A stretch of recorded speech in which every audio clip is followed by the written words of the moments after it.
I'm Roger Lasad, and I love real estate. Hello, everyone, and welcome to my channel. Today, we will be talking about a question that's on everyone's mind. Interest rates are up, but does that mean the market will come down? Let's get into it.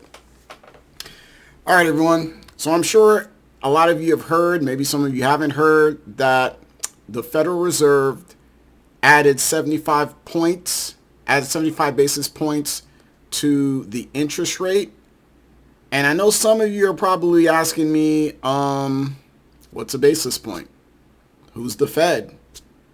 Why do I care about this interest rate? When am I going to be able to buy my home and not pay a sky high price for it? Let's talk about that. All right. So the Federal Reserve is a pseudo-government organization that controls the overnight Fed's fund rate. The overnight Fed's fund rate is the interest rate the banks loan each other to hold on to money overnight. The reason they have to hold on to money overnight is our government places restrictions on the banks saying that they need to have a certain amount of liquidity. Now, this may come as a shock to you, but the way the banks work is if there's $1 billion of deposits, they actually don't have $1 billion sitting in all their banks. However, and I don't know what the percentage is, a certain percentage of that they actually do have to keep in cash. And just so you guys know, the money you give to banks literally goes out the door like immediately in the form of credit cards, mortgages, other types of loans, etc. Okay, boom. So we covered the Fed's fund rate and what it does. So what's a basis point? All right, so a basis point is 1/100th of a percent. So what does that mean? If they were to raise the interest rate by 100 basis points, that would be 1%. So in this case, 75 basis points is essentially 0.75% is what they raised it by. And the bad news is they're probably going to raise it another 75 basis points, which altogether we're talking about them raising it a total of 2 points because they also raised it by 50 basis points prior to this increase. So other headlines have been, hey, the biggest rate increase since 1994. Things like that. But the question is, with the rate increases, will this translate into the market going down? And by the market, I mean real estate. I did say I love real estate, right, guys? So you know we're talking about real estate on this channel. All right, so prices are high in the real estate market for a number of reasons, and the biggest reason being demand. Now, will the interest rate increases reduce the demand? Absolutely. We're already seeing slowdowns as far as mortgage applications, the amount of buyers that are out there. However, the problem that I'm seeing is that demand is still pretty strong. Why is demand still pretty strong? Well, number one, they still haven't fixed the supply chain issues that started because of the pandemic. And with that came another trigger, which is a lot of people started moving around the country in regards to people were given opportunities for remote work. Some people were given an opportunity sitting at home for a couple of weeks where they did a lot of soul searching and made a decision that they didn't particularly care for the home or the area they were in and decided to move, upgrade, downgrade, etc. And let's not forget how remote work has impacted, because with a lot of workers being able to work remotely, they were now able to do what I like to call real estate arbitrage. Perfect example, I'm from New York. I'll give you a New York example. If you're paying $3,500, damn near $4,000 for a 600 square foot box of an apartment that gives you the beautiful view of the brick wall of the apartment across from you, and you decide to take a little weekend escape to Miami, and then you find out for the same price you could have 1,000 square feet, 2-2, with a view of the city or Biscayne Bay, you may decide to trade up, especially if you work remotely. And did I add that the state of Florida does not have income tax? Yeah, so a lot of people did the math on that equation and packed their bags and flew down here by droves. Not to mention, we do have better year-round weather. I know, yeah, I know, guys. Yeah, the summers are hot. Yes, it gets kind of steamy here. But a lot of people have decided that they'll put up with the heat versus the cold in the winter. So there's that. So now, with that strong demand, the interest rates may decrease the amount of people that are able to move around or able to afford a home. And obviously, with the interest rate increase, the cost to purchase or the cost to own that same home has gone up. So, and I'm just gonna use this for illustration purposes. I know we got a couple nerds out there that are gonna run the numbers. Don't jump down my throat because the numbers are wrong. But realistically speaking, if you're looking at purchasing a house for $500,000 to $600,000, and the interest rate have just gone up by almost a full percentage point, that might mean an extra few $100s a month in payments, which to some people that may not break the bank, but to some people that might be the difference between them getting this house or having to downgrade a little bit to get another house. Another thing too I wanted to add is that the banks were anticipating these interest rate rises. So at least I think for the time being that the mortgage interest rates had already increased and baked in. So hopefully they don't go up much higher. Now, looking forward, with the strong demand, will this mean that prices will come down? Will the market come down? Honestly, the answer is I don't know. I could just look at the data and the information that I'm seeing and use that as my guide. Now, as I said before, the demand is still very strong. However, the interest rates are going to have an effect, but it may have an effect in certain areas that people aren't necessarily thinking about. So as I stated before, the supply chains are still not back to 100%, and that is causing the prices of materials for the builders that are building apartment complexes, new communities, new single-family homes. That's keeping them relatively high. Now, with the price of the interest rates going up, many developers, if not most or all, are very sensitive to that, and that's going to be another added cost. And in some cases, that might be the difference between them proceeding with a development or a project or them not. Either way, they're going to have to recoup those costs. So once again, the demand might go down with buyers, but then inventory is going to go down as well, which means there's going to be less product out there, which means even if the amount of buyers goes down, there's still going to be less homes out there coming online. And with time, let's be realistic here. People are just, the teenagers, the guys in their 20s, they're getting older, they're meeting people, they're forming households, they're going to want a place to stay, whether that be rental or purchase, and the population's only getting bigger with time.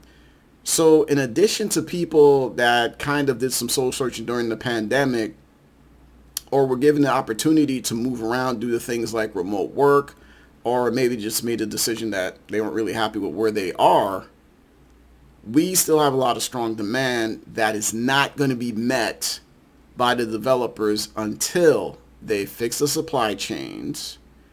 And honestly, that's probably the biggest thing. If we could fix the supply chains and then get the cost of the materials down significantly, that would spur at least some more development.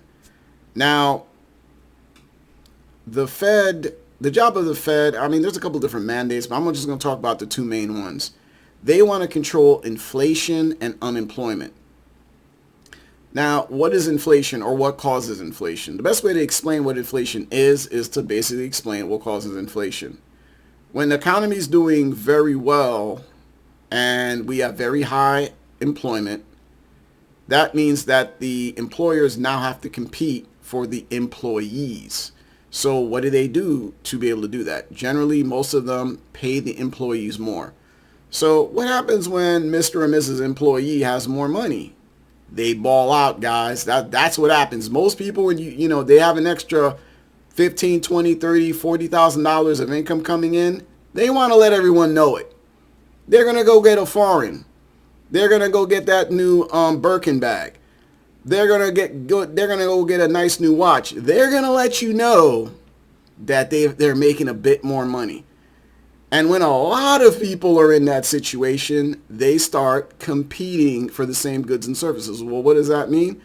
That means that if there's that baby blue Mercedes-Benz on the parking lot and 10 guys want it, some of those guys are going to offer more money than the actual price that's on the lot. I know a lot of you are like, what? Paying over sticker price for a car? Guess what? There are people that do this. Yes. And as they do things like that, the prices of a lot of goods and services actually goes up, and that is what inflation is. It's simply people bidding up the prices of commodities, goods, and services. That's basically it in a nutshell, guys. It's nothing special. It's nothing planned or sinister or some evil government plot to just make people struggle when or whatever. That's simply it is. People are making more money. Because they're making more money, they're willing to pay more for the things they really want. And the key is want, not need. So with that being said, the Fed got to the point where unemployment was low, which led to, I'm sure you've heard the news that a lot of companies were having difficulties finding workers. So to compete, they paid them more, or they made them, allowed them to work remotely, etc. This all fueled a higher demand for goods and services, commodities across the board, not just in real estate. So now the Fed, seeing that things are getting kind of overheated, they said, hey, we're going to slam on the brakes here. We want things to slow down. So they rose the interest rates, which affects not just mortgages, but credit card rates, auto loans, etc. With the hope being that they're going to slow down the economy, because essentially what they're doing is by raising the interest rates, they're trying to take some liquidity, i.e. the flow of money out of the economy, which in theory should cause things to lower. Now, as I said before, when it comes to real estate, that's my wheelhouse right now. Because the way things are set up, like I said, the main producers of inventory are the builders and the developers. So their costs were already high. This interest rate just is another added cost. Now, let's talk about the homeowners. Now, some of these homeowners have interest rates in the 3s and 4%. Now, if they were to sell, they're probably looking at an interest rate in the 5% or even more, depending on their credit, right? That is actually going to deter a lot of sellers, because what they're thinking is like, wait a second, I got paid X for my house. I may be able to sell it for Y, but then for me to get the same exact house, I'm going to end up paying more money because the interest rates are so much higher than what I paid for my house. So a lot of them are going to do the calculation that it doesn't really make much sense for me to put the house on the market. Now, the only alternative to that would be is if they were going to do real estate arbitrage, where if they're in a high cost of living area and they were going to move to a lower cost of living area, And we'll see if that actually takes place. And then there's the third thing I want to talk about, which is if that does happen, where we do see an increase of inventory, or at least prices being a little bit more flexible because of less demand because of the interest rates. Most people are predicting that that's probably going to be a temporary thing that is probably going to be absorbed rather quickly. So for some of you guys, I guess, that are out there, and I guess, hey, if some of you guys are out there, you're all cash, or you're pretty much ready to purchase, i.e., you've got your all the cash you need, as in proof of funds, closing costs, down payment, yada yada yada, and you're already pre-approved with a mortgage, a very credible and experienced mortgage broker or lender, and you're ready to execute like that. There may be a window for, all cash, or like I said, people that are very prepared, that if there is a dip in prices, or if we notice that the prices aren't so crazy and that there's an opportunity for some really good negotiations, some terms, and maybe might be able to get something at a more reasonable price than we've seen in the last 6 months, yeah, that there might be that opportunity. But I just want to caution people that opportunity is probably not going to be for very long. So what does that mean? I mean, maybe a few months window. I honestly, I don't really know, but obviously there's just so much cash waiting on the sidelines. I can't see how, even if there is a dip or a significant slowdown, that just doesn't get absorbed. In fact, might even cause prices to start going up again because there are just that many people that are still looking. So guys, so what does this mean? So interest rates are up. Does that mean it's going to cause the market to go down? I don't know, but in my opinion, I'm thinking probably not significantly. And if it does go down, it's going to be very short term. Now, we still have the other interest rate raise that they were talking about, which is going to be another 75 basis points. We're definitely going to keep watching and see, if the Fed goes through with that. And for those of you who are wondering why the Fed wouldn't go through that, well, these have been some big interest rate increases in a relatively short period of time, and the Fed is going to be monitoring the economy to make sure that these interest rate increases are not having a negative effect on the economy, because their objective is to slow down the economy, not bring it to a crashing halt. That would obviously not be good for anyone.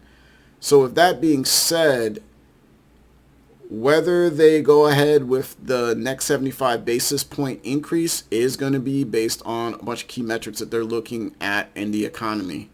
So we'll keep watching and see what happens. But guys, hang in there, because we're probably in for a bumpy ride for the next few months to a year. I'm still pretty bullish on real estate. And all I got to say is stay tuned. But ultimately, guys, remember, let the data and the numbers be your guide. I'm Roger Lasad, and I love real estate. Talk to you soon.